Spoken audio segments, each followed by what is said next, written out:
Tonton video ini sampai selesai agar Anda tidak gagal paham.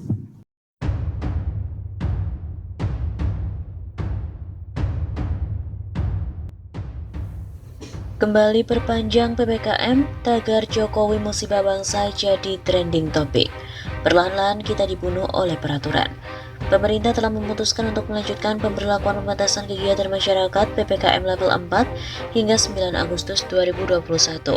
Keputusan diperpanjangnya PPKM level 4 disampaikan langsung oleh Presiden Joko Widodo dari Istana Negara Jakarta, Senin 2 Agustus. PPKM level 4 diperpanjang dari mulai tanggal 3 hingga 9 Agustus 2021 di beberapa daerah. Walau sudah ada perbaikan, perkembangan kasus COVID-19 masih sangat dinamis dan fluktuatif, sehingga Presiden ke-7 itu meminta seluruh masyarakat untuk tetap waspada dalam menghadapi pandemi COVID-19. Sekali lagi, kita harus terus waspada dalam melakukan berbagai upaya untuk mengendalikan kasus tersebut. Jokowi menegaskan di tengah pemberlakuan PPKM level 4, bansos juga akan kembali digulirkan. Menurutnya, pemerintah sudah menggulirkan banyak program. Selain itu, Presiden juga menyampaikan apresiasinya atas dukungan dari banyak pihak yang telah membantu untuk pemerintah mengatasi pandemi. Sementara per Senin 2 Agustus tercatat sebanyak 22.000 orang terkonfirmasi positif COVID-19. Dengan demikian, total kasus positif di Indonesia mencapai 3.462.000 sejak pertama kali diumumkan pada Maret 2020 lalu. Selanjutnya tercatat ada penambahan 32.800 orang yang dinyatakan sembuh, sehingga total sembuh dari COVID-19 ada 2.482.000 orang. Sementara kasus kematian yang bertambah sebanyak 1.568 orang. Total kematian akibat COVID hingga saat ini telah mencapai 97.200 orang. Tahun PPKM dan juga lonjakan kasus kematian juga masih terjadi. Warganet pun kembali mengkritik pemerintahan, khususnya untuk Jokowi. Tagar Jokowi musibah bangsa pun menjadi trending topik di media sosial Twitter. Tagar Jokowi jadi musibah bangsa pun menjadi trending topik di media sosial Twitter. Nanti kita makan apa, Pak? Tagar Jokowi musibah bangsa, kata akun @makrufxx. Makin hari makin kayak badut PPKM, pelan-pelan kita modar. Tagar Jokowi musibah bangsa 11.000 triliun. Cuit akun yang lainnya.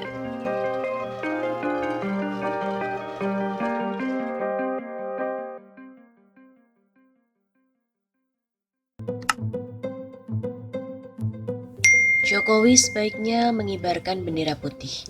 Bukan semata beratnya pandemi yang harus ditangani dengan serius dengan dana yang besar, tetapi tingkat kepercayaan masyarakat yang sulit untuk didongkrak untuk meningkatkan kewibawaan pemerintah yang menjadi problem terbesar dalam pengelolaan negara. Sementara soliditas kabinet juga nampaknya semakin mengendur. Kecenderungan pemerintahan Jokowi yang kekiri-kirian membuat rakyat resah. RRC bukan sahabat baik bangsa kita, walaupun pengaruhnya tak bisa dinafikan. Ucapan selamat ulang tahun kepada Partai Komunis Cina atau PKC oleh seorang ketua umum partai politik telah menuai kritik dan kecaman. Komunis masih menjadi musuh berbahaya bagi negara Republik Indonesia. Desakan untuk mundur dari jabatan presiden mulai terdengar dan semakin ramai. Tentu belum dalam bentuk aksi lapangan. Mungkin karena faktor pandemi yang masih menakutkan. Meskipun demikian, semangat perubahan itu cukup kuat bagai api dalam sekam.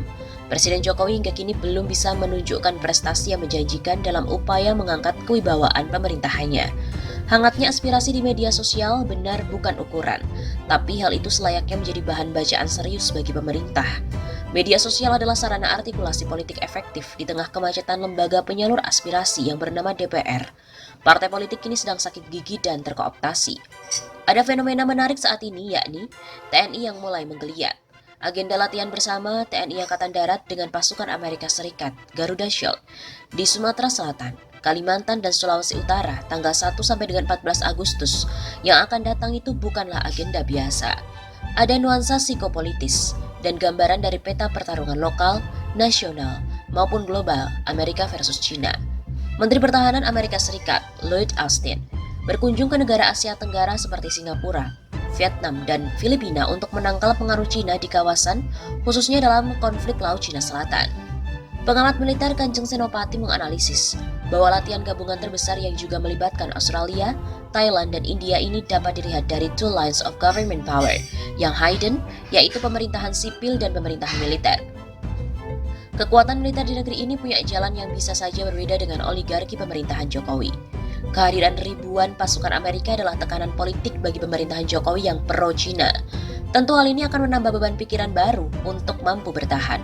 Teringat dulu saat kejatuhan Soekarno dan Soeharto yang nyatanya tidak bisa dilepaskan dari tekanan politik Amerika pula.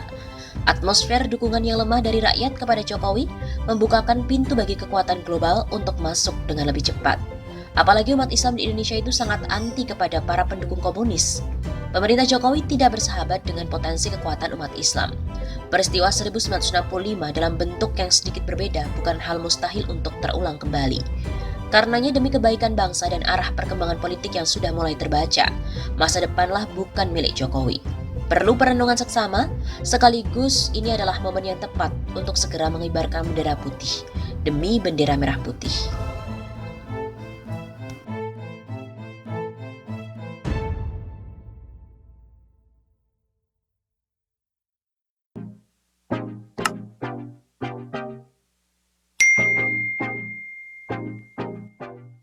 Indonesia diprediksi menuju kondisi jebakan pandemi, elit PDIP ini salahkan Jokowi.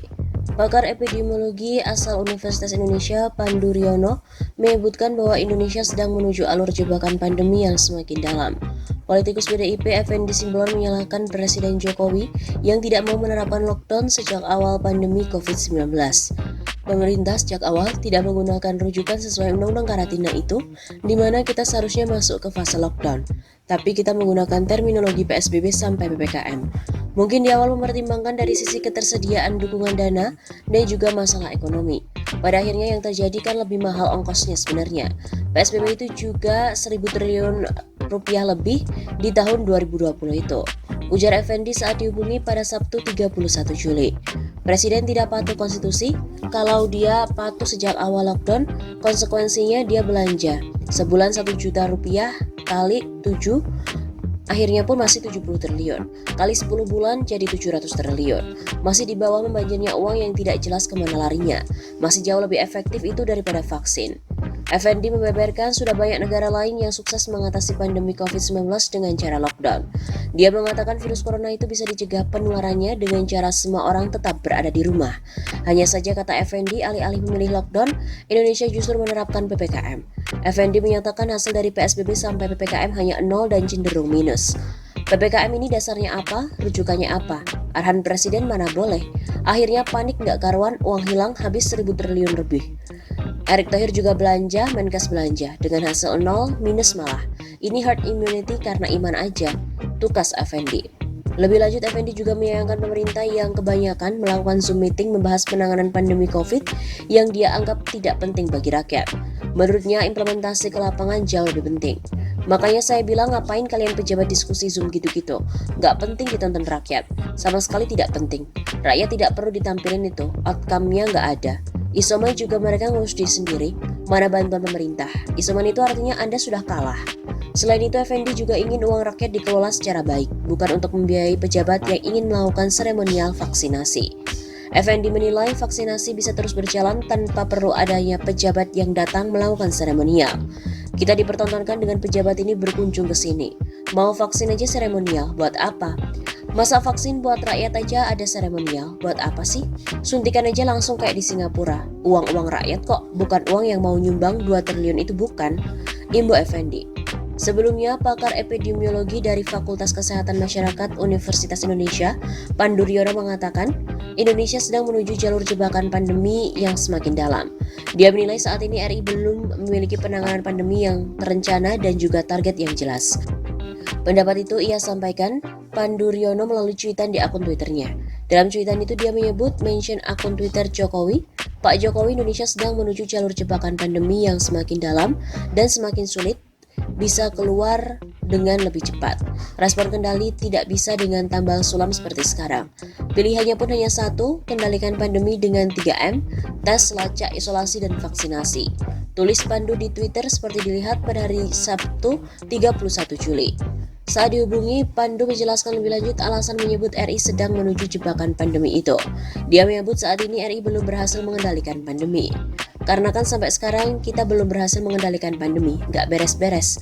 Nggak ada tanda-tanda bahwa kita akan berhasil pakai cara apapun. Artinya kita bisa lama sekali baru bisa menyelesaikan pandemi. Jadi Pak Jokowi sudah berakhir masa jabatannya, mungkin juga belum selesai, kata Pandu saat dihubungi.